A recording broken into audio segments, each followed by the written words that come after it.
Welcome, everyone, and thank you for joining us for Nine Sale's December webinar. As some of you may know, Nine Sale hosts a webinar every month, and we aim to put together a panel of experts that can talk on many different topics, but we try to hone in and have a fireside chat on one particularly. I am very, very excited for this specific webinar. I've put together two people that I like to call friends here, and I'm going to let them introduce themselves briefly, and then we'll get into the agenda for today. Todd, if I can ask you to start and introduce yourself. Sure. My name's Todd Rengel. I'm the owner of Animus Rex. We're a digital agency that's been around since 2000, which is like 1,000 years in dog years. And we've seen it all. We focus primarily on design development and hosting of websites, but we have a smattering of a lot of other I guess subspecialties. But websites are kind of it. We've done work for a lot of the major law firms and regionals and some solos and smaller practices, and then we have a large business with finance and some media companies too. So it's nice to be here. Thank you, Joe, for inviting me. Awesome. Thanks, Todd. And Roy? Roy Sexton. I'm the director of marketing at Clark Hill. We're an AmLaw 200 firm with 27 offices around the United States, as well as Mexico City and Dublin, full service corporate firm. I think we're about AmLaw 106, 105. We hover so close to the AmLaw 100. One day we'll crack through. I am also privileged to be the international president of the Legal Marketing Association this year until December 31st. Not that I'm counting the days. Honor of my life. And I'm so looking forward to having my life back. So, but it's been a great honor, and hopefully I can do justice to our profession today. Awesome. Thank you. Thank you both for being here. And for those that don't know me, my name is Joe Giovannoli, founder and CEO of Nine Sale. Some of you may have attended our webinar last month, October, with Brian, my business partner in Nine Sale. He's our director of operations, and we are, like I said before, and I'll say it again, very excited about today. So just a quick couple of housekeeping items. We will get you out of here by 1 o'clock Eastern, I promise. I realize we have some people from throughout the country and throughout the world, and so I greatly appreciate that. We have a question and answer box. For many of you are used to using Zoom by now, so feel free to drop anything in there. And if we have time, we will get to it. We do have some time put aside for Q&A. And today we're going to talk about the unfiltered truth about where legal marketing is headed and the trends to look for. It's a really great way for us to talk about, 2023 in review, but really let's talk about what's going to happen in the next 3, 5, and 10 years. A little bit of a crystal ball moment here, but we have some really awesome experts with great experience that they can pull from to talk about what they see happening in the future. With that, I'd like to dive right in. So in 2023, we saw a dramatic uptick in lateral moves and law firm acquisitions, dispositions, and in some cases, Strook collapses. Why do you think this is occurring, and what role do you think legal marketers play in helping law firms to succeed? Roy, I'm going to start with you on this one. Yeah. So first on the why do I think it's happening? And I'm going to borrow from, we always, when they say writers, write about what you know. I think marketers and strategists do the same thing. So I was in healthcare for a decade before I shifted to legal in 2011. And I see interesting parallels in both industries. When I was in healthcare, we were seeing rampant consolidation, hospital closures, organizations that could not sustain the mandate that was on them from a technology perspective, from a patient data perspective, to portability, and let alone just governance. So I feel like, and when I left healthcare in 2011, I remember saying to a colleague, in Southeast Michigan, we're going to be down to 3 healthcare systems in 10 years. I'm not patting myself on the back. We are down basically to 3.5 healthcare systems in Southeast Michigan. And I believe we're going to see the same thing in legal. I think we're going to see continued consolidation. I think we're going to see increasing mega firms that are servicing, at least in the United States, coast to coast, but even internationally, because the infrastructure they need to maintain from a client expectation perspective, let alone from a communications perspective, it's going to be harder and harder for those 50-person, 100-person shops to do that. They already are loath to build the staff out to create what they need to create, these pressures are going to come fast and furious, and they're going to be able to move fast enough, which is going to force them into a perspective of, if we want to maintain what we've created up to this point, we're going to have to combine with other firms. So in my mind, that's what I think we're going to see in the next, maybe not as long as 10 years, maybe 5 to 7 years. So what can legal marketers do in that space? I think we have to get out of the mindset, as hard as it is, of responding to direction we get from leadership. They can't help themselves often. They see marketing as an overhead resource that is there to manage their punch lists. And we've said this for years and years, but now it's more dire than ever. We have to upskill quickly, and we have to be willing to sit down and ask the tough strategic questions. And if you're working in an organization where you're not allowed to do that, that's a sign, honestly, because if they're not willing to ask those questions, the worry should be there. How long are they going to be around? And that sounds very dire. I'm wearing my Santa Claus suit, kind of offset the dark news, but I just think if they're not willing to challenge the way they do their work and let the marketing person who understands the market, that's the other thing I would say to marketers. We have to get out of our mindset of placating and pleasing the internal audience and being very aggressive at looking what's happening with your competition, what's happening in your marketplace, what's happening with the industries you support. And you need to be bringing that information to the table. And they might say, aren't you here just to plan the party? And you go, I can do that, but I'm also here to challenge your thinking about your long-term survival.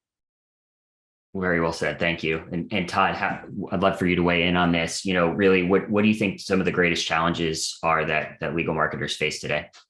Well, I think there's a whole lot of uncertainty at this point, changing technologies, things that are creating an environment that people feel like they do have to jump instead of focusing on strategy, instead of creating a plan and running the plan. It is reactive mode all the time. And the more, like Roy is saying, the more you can get out of reactive mode and into knowing the field and creating a playbook and running that playbook, and then having the authority to run that playbook, I think that's going to serve people well as we go forward. Yeah, I agree with that entirely. And I think something that we're going to talk about, I know, in a little while, but the changing technology, right? And how rapidly technology is changing. And I'm not ready to say those 2 letters yet. That's going to send everybody into a frenzy. We'll do that later. But but technology is changing so rapidly, and law firms have always been behind historically on technology changes where they're slow to adopt. So that's going to need to change a little bit too, I feel. And I think that's a major challenge that marketers are facing, especially since marketers are very excited about this technology, and turning the Titanic is very difficult. It's a challenge, but it's also a unique opportunity. And I don't want to jump ahead to other questions we have, but that's where we have to challenge ourselves not to react to the headlines and not to come breathlessly to our leadership and say, I need new toys, but to really look at your processes that you have currently and understand your reason for being, which is to grow revenue in the organization. Yes, impact culture. Yes, positively position the brand, but it is ultimately to bring money in the door. So knowing what your processes are to do that, and those are never going to change.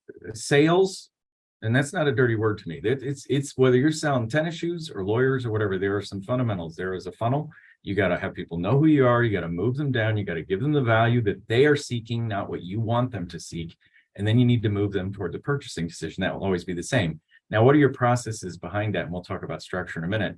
But then bring in the technology and go to your leadership in a thoughtful, strategic way, saying, this is going to save us money. Speak their language. This is going to create greater efficiency. This is going to allow us to have information and data to close the deal. You will get their attention because they're reading the same headlines we are. And so don't go for technology's sake. It's like any other tool in your toolkit. It must have a strategy aligned to it. It must have a business case associated with it. And again, people go get their MBA. A business case is a pretty simple thing. How much does it cost?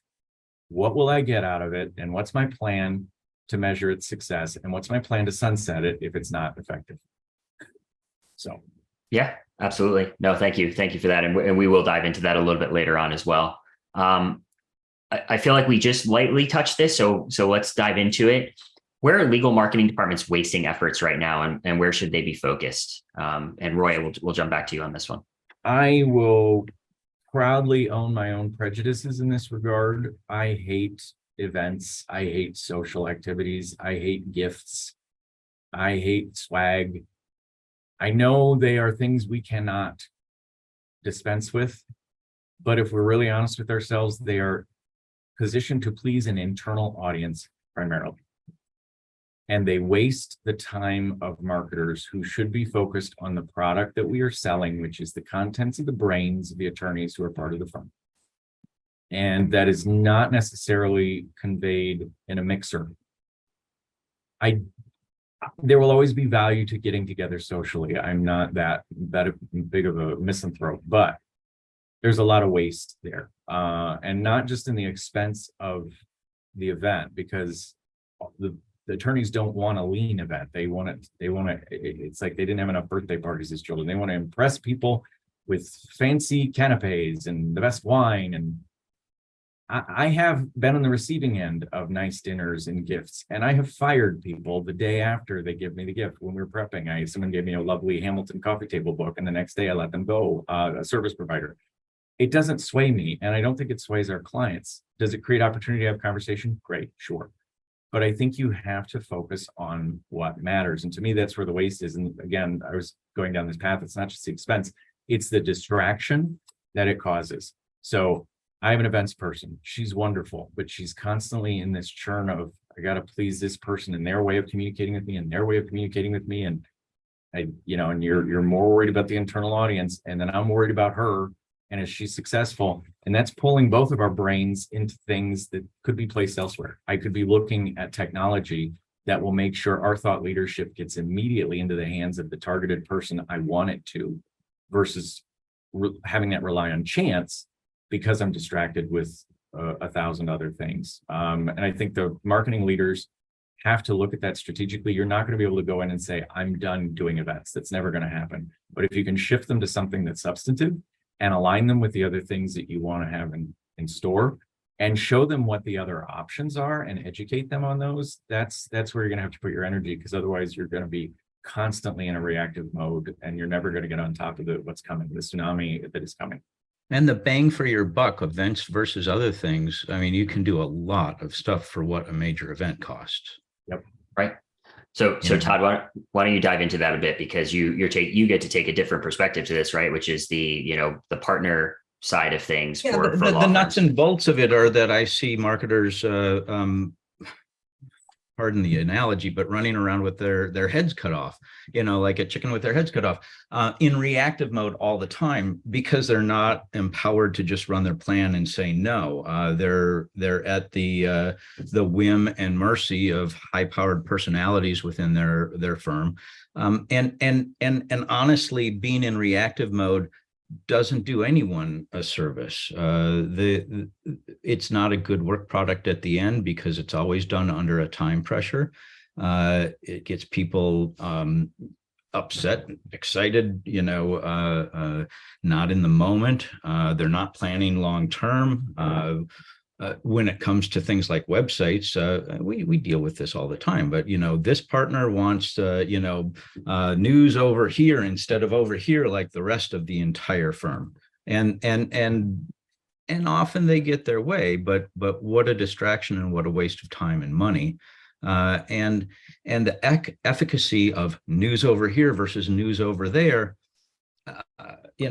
at that point, it's an opinion, and I know that lawyers are trained to have an opinion, and they know that they need to, but as marketers, we should come at it from the perspective of data, and be able to say, there is no difference of here to here. You're about to waste $400 and 6 hours of time, or whatever it is.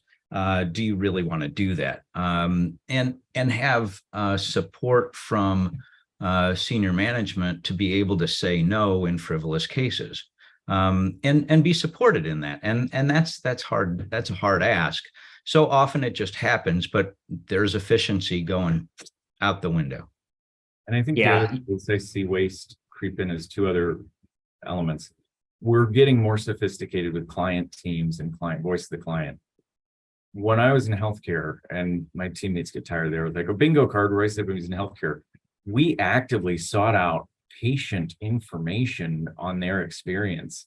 And we used that data to work with the doctors to say, this is what we need to be communicating, how we need to be communicating. And we don't do nearly enough of that in legal. So, back in the day, and this is dating me, you'd sit down with a focus group that would be clicking through your website and you'd watch what they clicked and what they didn't click, and the user experience, and different ways of handling that now that are virtual and AI. There are heat maps that you can do the same thing with now and actually look at how they interact. Right. And the firms need to invest in that kind of activity so they're not at the whim of this kind of thing that Todd described. And the other thing I think where waste creeps in is this notion law firms have that, are the marketers busy? Are they busy? They need to be busy. Sometimes it's like we're summer associates and filling the day 8 hours with 1,000 different tasks, that doesn't allow the brain to find out new opportunities and ideas. And that's where the waste creeps in. And also for those folks that maybe have gotten into this role without other industry background, they then fill the time with extraneous activities because they don't know what else to do. So they're like, I need to be busy. So I came up with 18 different things that aren't very effective. And that then becomes a legacy issue that the next marketing leader comes in and says, why are you guys doing all this? Well, so-and-so, we loved that person. They did all these extra things, but they're not. You got to look at, if I could sell the firm by walking up and down the street wearing a sandwich board, fine. I don't need extra stuff. I need the effective stuff. And I feel like law firms fill the calendars of marketing people when they don't know what else to do with them because they're like, I just want to be busy. And I think a lot of waste comes from that. Well, and by doing that, also it prevents the kind of the R&D and the continuing learning. And again, I don't want to get into further questions and answers, but having the time to actually delve into what's new and educate yourself as a marketer about what's happening, and to be able to play with some of these interesting tools. There's value in that, because then you can start to wrap your head around that and go, how can I affect the processes? How can I create efficiencies? How can I do my job better with better tools? And if you're always, in this perpetual busy or reactive mode, there's no time for that. All you want to do is go home and have a drink. So I had and I think this is really relevant because, a lot of times law firm management and law firm leaders forget that they're running a business, not just a law firm, right? And they should be the same thing, right? A bit, law firm is a business. I had a mentor tell me once, there's 2 questions you should ask yourself at any given time about, are you wasting time? One, can I automate it? And can that automation do it at 80% of how I'm doing it? And the second thing is, if I outsource this, what fraction of my pay is this going to be? And what can I do with that extra time? And for lawyers, that's so pertinent because they bill by the hour, right? So, I chuckle sometimes when I have a law firm that comes to us and says, oh, well, our attorneys are insistent on writing, and then they go 3 months without writing anything. And I say, well, for you to maybe pay, less than an hour of that person's billable time, they could actually do what they do best, which is do law. And this content, we would be not behind on this content, right? So, it's that thought process of, what do I outsource to get off my plate, and what can I automate to make life easier? And, I think some of the event stuff, that's a real challenge to do. You could probably hire somebody to do the event planning for you and whatnot, but I think to your point, Roy, earlier, the event stuff is something that really needs to be assessed of whether or not there's a value there.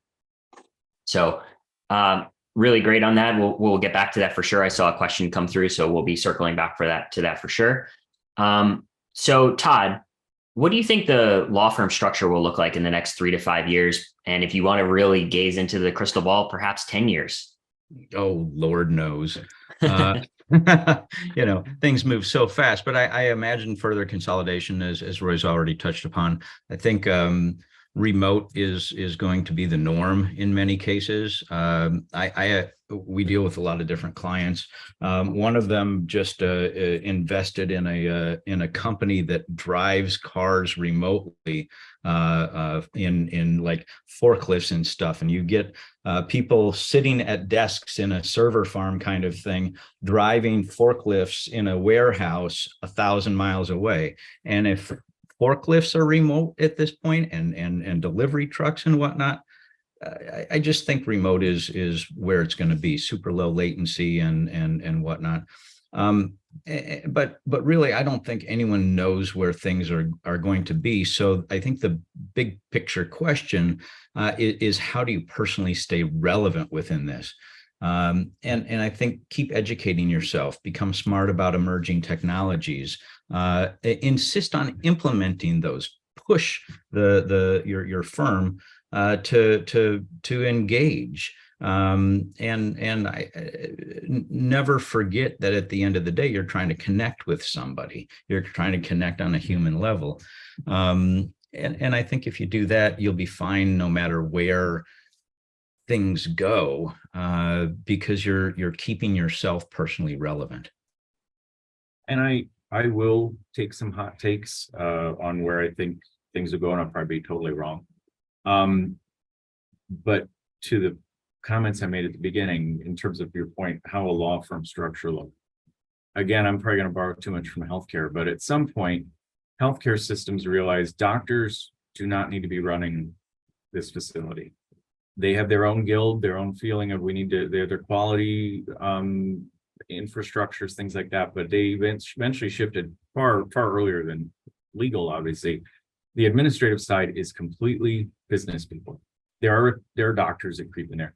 I think, depending on, the bar associations probably they're never going to let that notion go about who can own law firms. We're starting to see that chip away in certain states. But I wouldn't be surprised if we see a dramatic shift in who owns law firms and runs them, and the attorneys shift to, we're the product line, and there are business leaders that are running this. And I think clients will pressure firms. The billable hour is going to be sacred until it's not. We always see alternative fee arrangements, things like that. But it is, again, like healthcare. Here in Michigan, GM, Ford, Chrysler, or Stellantis, they had a lot of opinions about what healthcare costs look like, and they wanted to see every nickel, every dime of what their employees were, what care they were getting, and they negotiated aggressively. And I think big clients are going to start to pressure their firms more and more, if they aren't already, saying, this structure of how you are billing me does not quite give me enough transparency. I need more predictive modeling, which again, AI will be able to help around how many hours are really going to go into this. And these sort of windfalls of, wow, this worked out really well for us. There's a big windfall for the firm working with this client. I think the clients are going to constrain more and more. And I think that's where the danger in the events and the pre-offices come in, because again, clients are looking at us as a commodity and a cost. And if they're invited to a fancy party with marble counters, and they're going to say, where's this money going? I'd rather have this come off of my fees than see it evident once a year when I come for a holiday cookie. And I'll offer one final thought on this. Arash Darudi was one of our general counsel at LMA Annual this year, and he's general counsel of Fender. And I will always remember what he said. He said, please don't take me to a football game. Don't take me to dinner. Come to my office and see how I work and learn my business. I don't want to be entertained. I don't want to see how fancy your offices are. I'm not interested in that. That ship has sailed. And so I say all that because I think that's going to influence the structure of the firm. I think to survive, they're going to have to look more and more like the clients they're serving in terms of their administrative structure. So you think externalities are going to force the last old boys club to have to restructure? And I think your point about sort of working virtually, we also have this talent shift. And I'm 1 foot, I'm 50. 1 foot Gen X, but I feel kind of millennial, but I grew up working with baby boomers. So I have that kind of got to be in the office kind of thing. But I think we're going to see the talent mandate a different kind of structure to the work as well, which is what Todd was alluding to. And all those forces are going to converge, and it's going to have a big effect on how firms are structured, how they're led, where they exist, if they exist physically at all. I think that we'll see a lot of change there. And I do think the technology, we had a perfect litmus or case study with the pandemic. We saw it can work, and was one of the most successful years law firms had ever experienced because they weren't wasting money on a lot of extraneous activities. I thought that lesson would stick. And so I think that generation that survived that, much like my grandparents went through the Depression and still collected canned goods in the basement to the point you're like, what is it? They're going to be influenced by that. And when they're in those roles of leadership, they're going to say, that's where the waste is going to come off too. They're going to, we're not doing this stuff anymore. Well, yeah. And to your point on the pandemic, all of a sudden, everyone was at home and they looked at their website for the first time. Yes.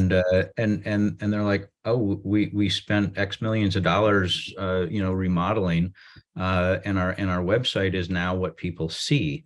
So your website's the only thing the firm actually controls out there in the digital ecosphere. And I just think that more and more the digital persona of a firm as the first glance, as the foyer or the lobby, is going to play a large part in the perception of that firm and whether it's good or not. Yep. So I want to do a lightning question here because I think it's relevant. But piggybacking off of that, we commonly hear people talking about the attorney ratio when in regard to marketing. And I think that with what you've just presented about, frankly, kind of like I said a little bit earlier, firms need to be run like businesses, right? And you don't hear in any other industry, oh, what's the marketer to employee ratio, right? So what do you think is going to happen to that attorney ratio question and thought process going forward if these shifts do happen? I hope we stop asking it. I hate that question. In part because I've always worked in pretty lean operations, and you work with what you got.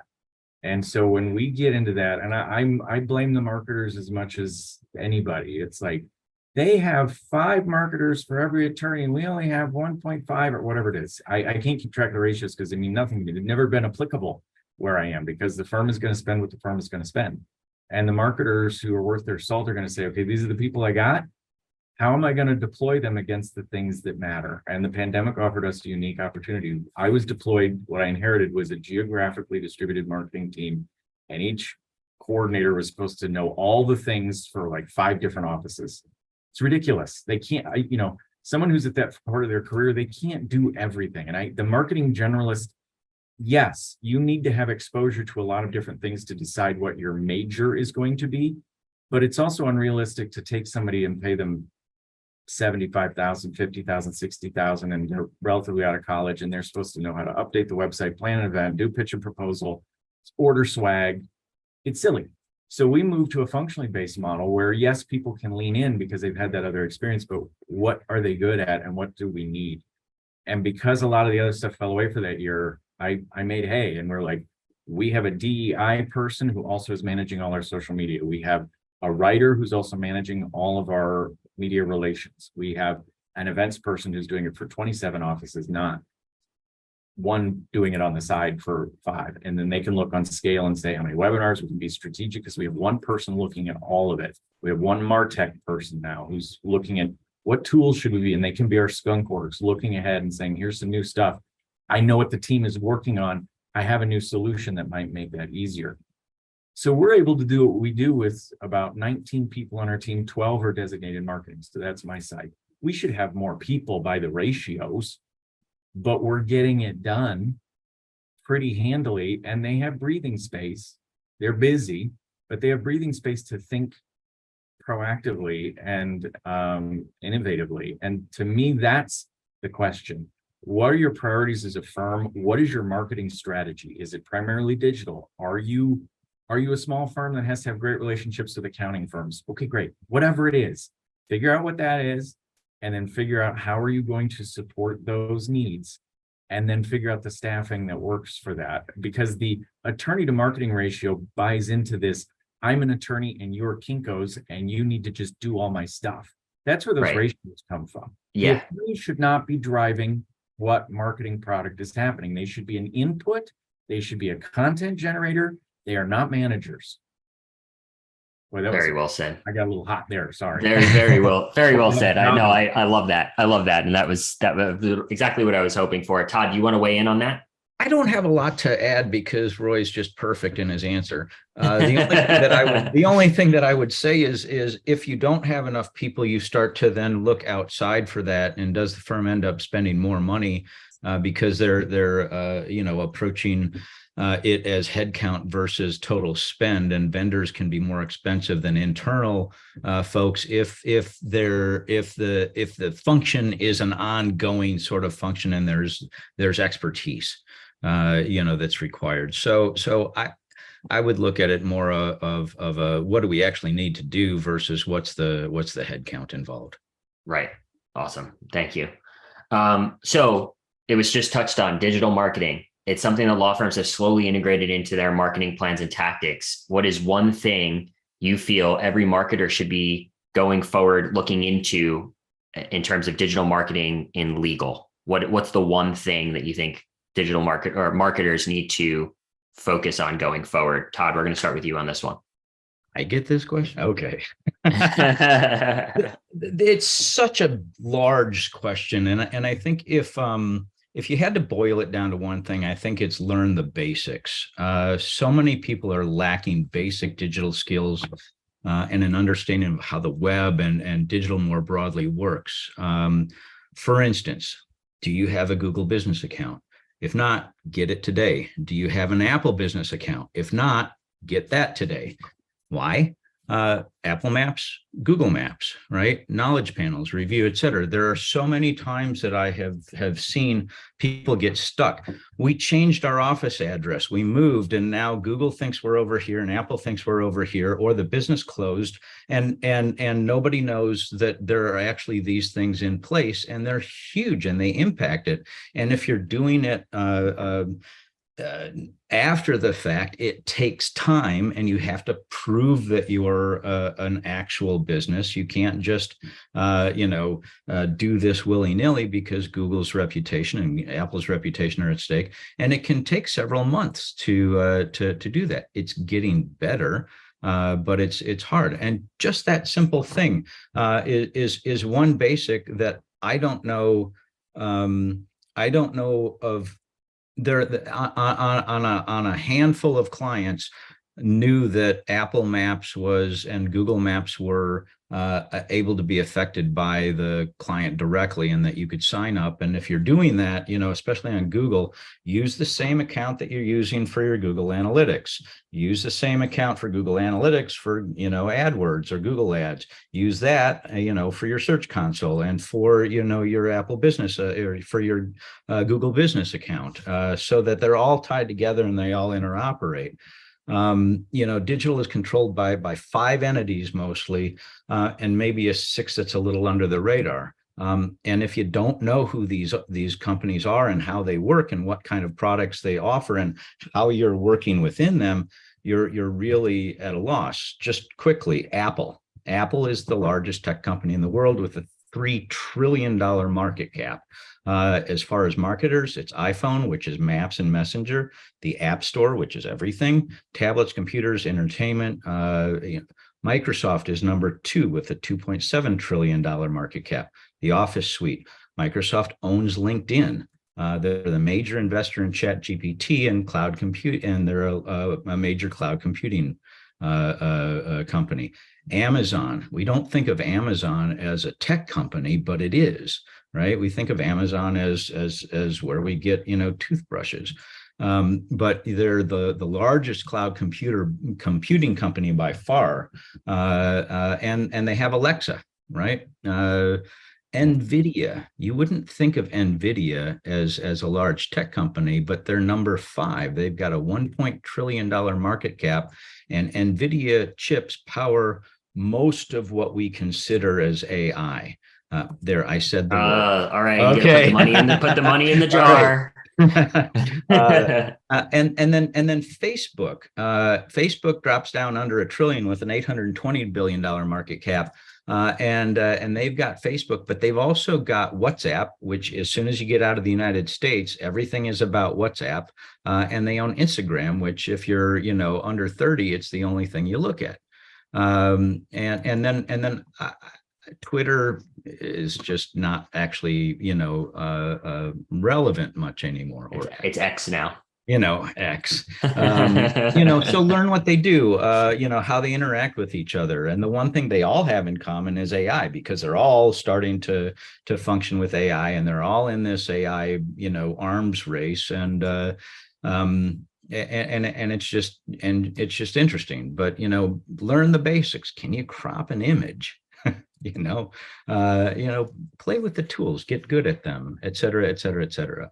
I can go on, but I'll No, thank you, Roy. Before we jump in there too, I just want to say a lot of what Todd just said, for those that don't know, there are some really great tools out there. They're for a fee, but for a nominal fee, that you can actually manage your Google business profile, your Google Maps, your Apple Maps. It'll handle everything for you just by you plugging in some basic information. And when you want to update something, you have one center of truth that you have to go to, which is this platform. And depending on who you're working with, some have a fee where it's like a one-time fee every time you make a change. Sometimes some it's just a recurring fee, but there are tools out there, and we'll make sure when we write the recap that we'll include some of those examples with links. But I do want to make clear that like what Todd just said is actually very simple, but most firms don't do it because they think it's complicated. They make it complicated. Right. The advantage to using tools like that is consistency, because if you enter it in one place, then Google has the exact same address as Apple does, as any of the other things, right? So, and the consistency across the digital platforms then allows things like SEO to actually work, because they all point to the same direction, and they all have consistent language, and they all reinforce each other. And Absolutely. I think that, I'm to be careful not to put my thumb on the scale for any particular provider. We fell into this too, because people were chasing postcards around and stuff. I'm like, what, we have the inverse in this industry. We worry about our location information being accurate, like way down the list of priorities. Like, well, it's on the website. But people, you got to think about how you shop for things, and your clients are doing the same thing. They go to the internet, and SEO is important. You want to come up high in search, but trying to gamify that and worry that versus putting content out there, you're going to lose that. None of us are going to have the resources to do SEO the way, Adidas does. But at minimum, make sure these places that are already listing information on you are accurate. And this happened to me. I had already come up with a solution. We have Yext, and went to the firm. I said, this is not that expensive. We should do this. Oh, we don't know. Well, CEO was in the car going to our San Antonio office and called me and did there. Oh my God, I can't believe we're not listed. Why can't we fix this? And I said, funny you should mention that. I have this proposal. Do I have your permission to get it done today? Yeah. And in a week, we had all that stuff straightened out, because that solution goes to all these different platforms and there are others out there, and got them all fixed. And we had to just go in one dashboard. And I saw the question about, what do you do if you're a solo marketer? I was that solo marketer. My two prior firms, it was me, myself, and I. There are benefits to that, and there are downsides. When you're a solo marketer, you really, if you can, you really get to set the priorities, especially in a smaller firm, and say, listen, I can only do so much. You have to be willing to say that to them. And what I did as a solo marketer, and digital was a godsend to me, because I couldn't run around to everything and do all the things and put up banners and stuff. I focused on a content platform. And if you don't have your website on a platform that you're comfortable with, lean into these other things. LinkedIn, relatively free. Set up a LinkedIn page and get the content out there. Todd, the clue is Microsoft owns LinkedIn. So they're making sure LinkedIn comes up good in search. So you don't have to put your money into that. Google owns YouTube. They want that to come up well in search. So get your content out there and reorient your attorneys to being content generators. And then you become the editor of the small town newspaper called your law firm that uses these different platforms to put those breadcrumbs out there, because that's how people are going to find you. It also boosts the confidence of the attorneys, reorients them to adding value through analysis. But it takes time, and you can't boil the ocean all at once. So pick one. You don't want to be on Facebook, LinkedIn, and Twitter and all the things and just focus on LinkedIn. But what I got to the point was, I was like, I'm putting this stuff on LinkedIn. I'm just going to set up a Facebook page and a Twitter, and I'm just going to go back when I was a solo marketer, ba-bung, ba-bung, ba-bung. And I know people are like, it should be custom for each audience. Well, if you can't do that, get it out there, because those entities make money from data. And the more you give them data about your firm, interesting as we veer toward AI, and I can't remember who posted this. I wish I could give them credit. It was Catherine Bernard, that the AI tools are now leaning into super lawyers, best lawyers, and chambers to determine who their high-ranking attorneys are. And once upon a time, I would say that's where waste is in an organization. And now that I know the time we've been spending on that hasn't been in vain, because those AIs are just going out and going, well, here's a couple lists already. So that's a place you can put your energy, and knowing that something else is lifting from that. That's what you got to think about. What else technologically is lifting from something that's going to extend my reach? Yeah. So you covered a lot there. One of the big things I will say too, and it's a bit of a misconception. So Nine Sale has cut its teeth for the last decade in SEO. And one of the biggest things that a lot of law firms think of, and Roy, you actually kind of just said this, which I'm gonna challenge it a little bit, right? Which is that, some of the bigger players that are spending a ton of money on SEO and their national reach and whatnot, it's going to be very hard to beat them. Google specifically does have quite a bit of a bias towards more of the local market. You're right. So, you have every opportunity, as Roy's strategy was about, building a content platform. You have every ability to, and I tell solo marketers, because we have a number of them as clients. We tell them constantly, like, if you're going to do anything, build a great content platform. Have your attorneys write, or have somebody else write great content for you, and be that the local newspaper. I love that, right? But like, be the news source for people that are interested in this information, because search engines are going to pick it up. We're noticing that AI is picking it up. Google's generative AI tool that they've been piloting. Actually, we saw one of our clients pop up on that because of the content that they have that they've been creating over the last. Bard, but they have that panel. That panel that they're testing. Anyway, so I don't want to go too far into that, but you do have this bias from a lot of the search engines, at least currently, which is really focused more on the local, regional, results first and foremost. It does cause a bit of a challenge for some of the national firms that don't have a specific office in a specific location, but there's other ways around that. But I did want to just mention that, because I think that what you said is so powerful, right? That content platform, if you're a solo marketer, content is your best friend, because it's likely one of the more easy things that you can implement on your own. Todd, I'm sorry, I didn't mean to cut you off. You had something to say. No. The only other thing I was going to say about, because we were talking about, Google Maps and directions and stuff. And if you think about, and we touched upon this a few times, but if you think about the journey of a user who's just trying to find contact information, 9 times out of 10, they're never going to hit your website. They're just never going to do it. They go to Google. Think about how you do it. You type it in, you go to Google Maps or Apple Maps, and there it is. And you go directly from that. You never, ever touch their website. And so using those tools and making sure that the external tools that reference your firm are correct is paramount. So the question just came through, and I'm going to jump right in and answer it, right? Why do we care about maps? search engines, AI, they have a set of parameters and things that they look at. And one of the biggest things, NAP, name, address, phone number, that's one of the biggest things and one of the longest standing things in the SEO and digital marketing space that's been out there, right? Making sure your name, address, and phone number is right across the internet. Maps is so much more than just people coming to your office. And that's one of the biggest misconceptions. You have the ability to have people leave you reviews on there.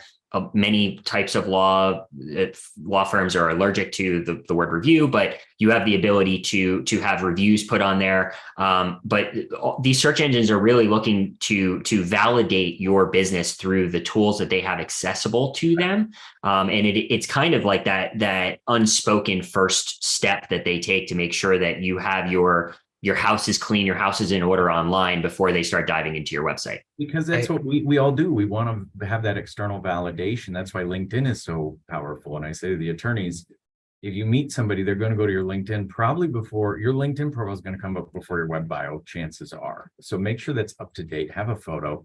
Again, these are simple steps.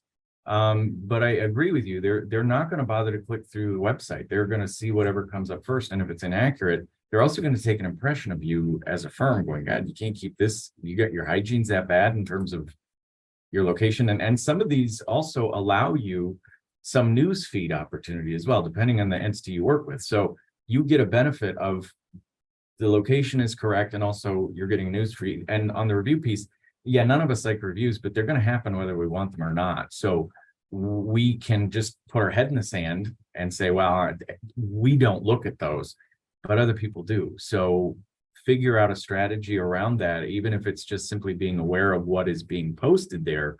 If a client should ask and say, I saw this review on Google. I know it's not how we measure the effectiveness of a corporate firm, but do you have an answer to this versus going, oh my God, there's a Google review, we haven't seen it.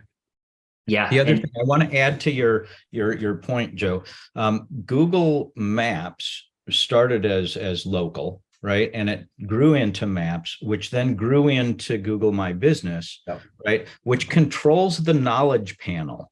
When that little sidebar, when you type in a thing into Google and get a result, there's that panel that if you're on a desktop is along the left-hand side or the right-hand side.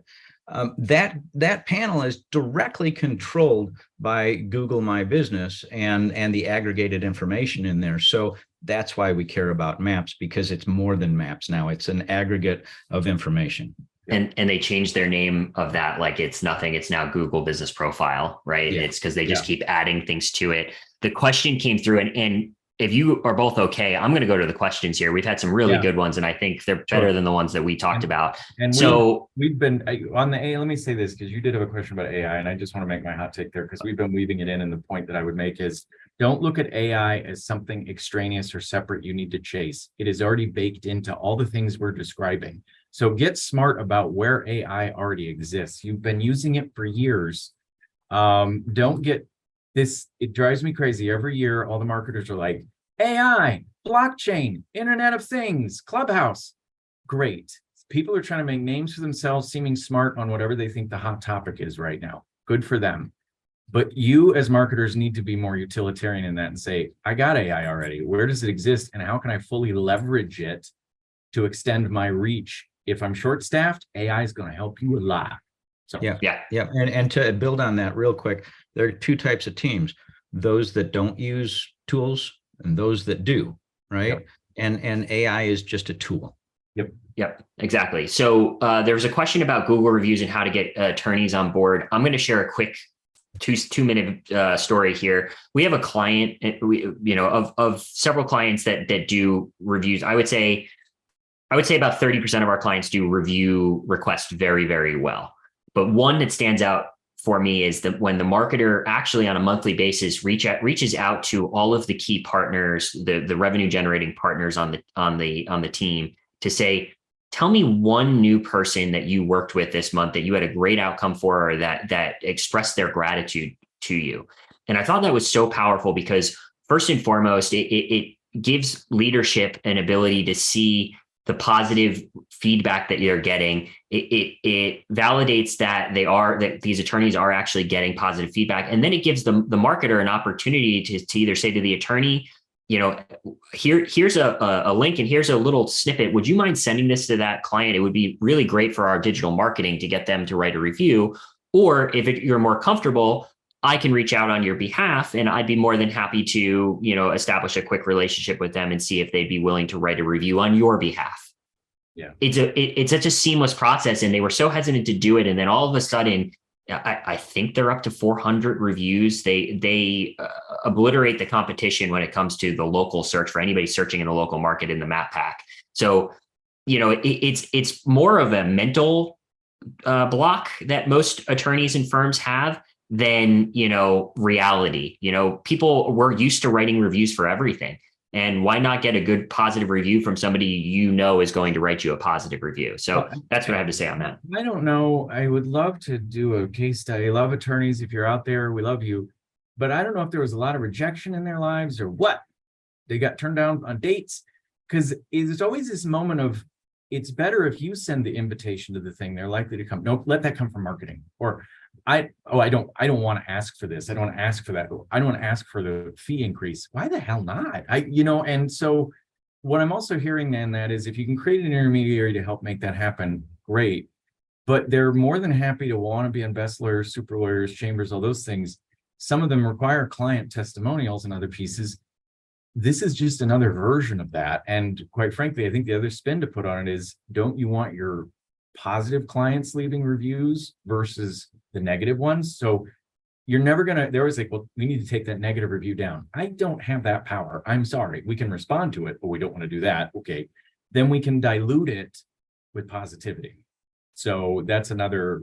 And sometimes you'll have work with the willing will always apply to that person that's like, how do I get stuff done? Sometimes the immigration attorneys I find are more likely to be okay with Google reviews. There are different attorney buckets that seem more comfortable with that. So start with them and then socialize that back to the firm, do an internal newsletter, share that. And the other attorneys will go, well, how do I get in there? Well, work with me, I'll show you. So we have just a few more questions that came in. We have about 6 minutes left here. I want to be true to our time. I just want to say a quick reminder to everybody, please make sure you stay on the lookout for 9 Sales emails. We do these every month. So, if you've enjoyed this one, there will be another webinar next month. Just, keep an eye out. We will make sure to get those out to you. I'm going to throw this one out first and foremost to Todd. So beyond keeping abreast of news and following competition on LinkedIn regarding their content and looking at their websites, how else do you recommend going about understanding the market in your quest to provide direction to attorneys? Google's newsfeed is great. You can just put in a competitor's name, go to newsfeed, and see what's going on with them. They aggregate it. It's accurate. It's current. You can automate this. We've actually automated this sort of thing. You can have alerts set up for yourself if you want to do it via kind of email. That's probably the easiest way to do it. There are tools that you could do for like dashboard kind of things to go reach out and do that, but email alerts are probably the easiest from Google yeah News. And I would do it not just for put your competitors in there, but for you. Put them for you. If you have a smaller group of attorneys, put their names in there. If there are industries that are really hot, put them in there. You don't have to know every single piece of content. You just need to be able to go to it when you need it. And that's going to help you give direction to folks. But and get the headlines a lot of the times, because those can kind of steer your overall kind of meta informed view of what's going on. And I want to make a note back on the Google review piece. I just want to note this. Also, always when you're getting into some of these things that might be uncomfortable to attorneys, make sure you check with the ethics rules in your jurisdiction around advertising, things like that. So, because there are some restrictions, and attorneys either will say there's a restriction, and you want to know if there really is a restriction before you go down a path too. So. Yeah. Is the restriction in the book, or is it in the mind? Right. That's really what it comes down to.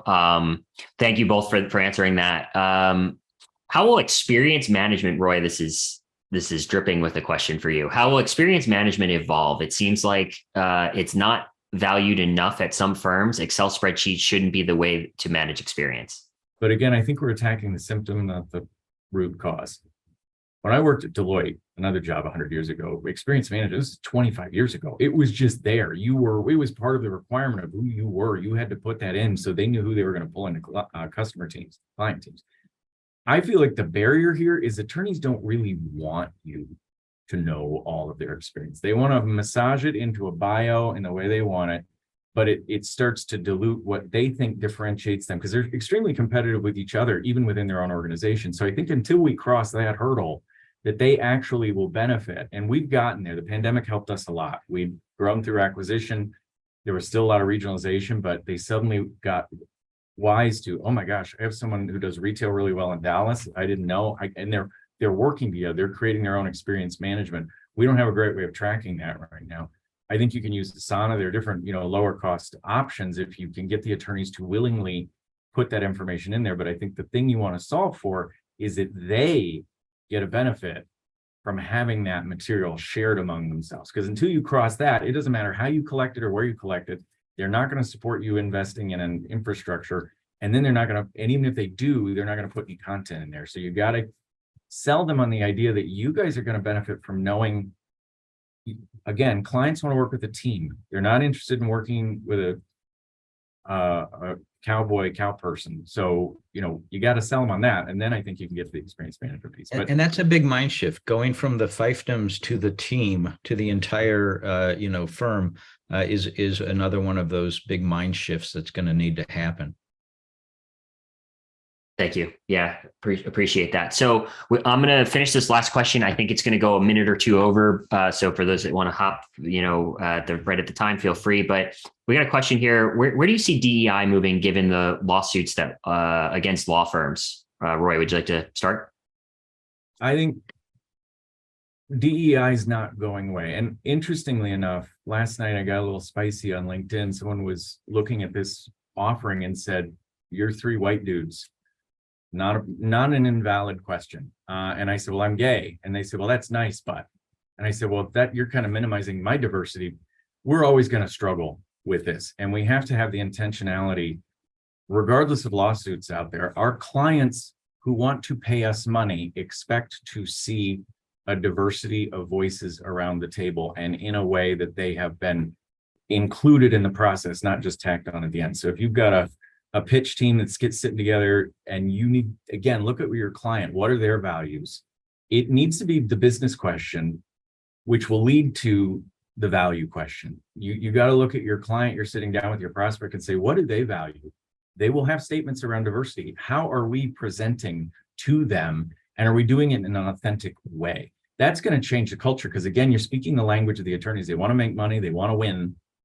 You're going to get there. The lawsuits are really around what are they doing around as I understand them, the recruitment function and any, added benefit that certain people are getting for checking a certain box. I don't know where those are going to run out. They feel performative to me, those lawsuits. They feel like they are just the political moment we're in, where people are just going to challenge any change and they don't like it. But I think you have to, again, ask a different question. Diversity, equity, inclusion is about the brains around the table who come from different backgrounds, all getting together to come to the best solutions. There is a business case for diversity. And again, it's not a shiny object unto itself. It is about creating the strongest team you can to make sure people like me know they are accepted and valued, and that I don't have to apologize for being gay or hide it, because you get less of me at the table. And if I know I'm in a safe space, and I am here, I'm wearing a freaking Santa Claus suit today, then I'm going to do better work. And that's the case that people need to make for DEI. I don't know if I answered the question. I got on a soapbox, but. No, you did. I appreciate it. Todd, would you like to? And if I can add just a little bit, one of the biggest problems that we see and we face from kind of the nuts and bolts perspective is attorney, landing pages, and you put pictures on there, and everybody's white and everybody, middle age, especially with some of the finance firms, but some of the law firms as well. And if that is your firm, then maybe there is a systemic issue, and maybe you need to address that and go, should we be more merit-based?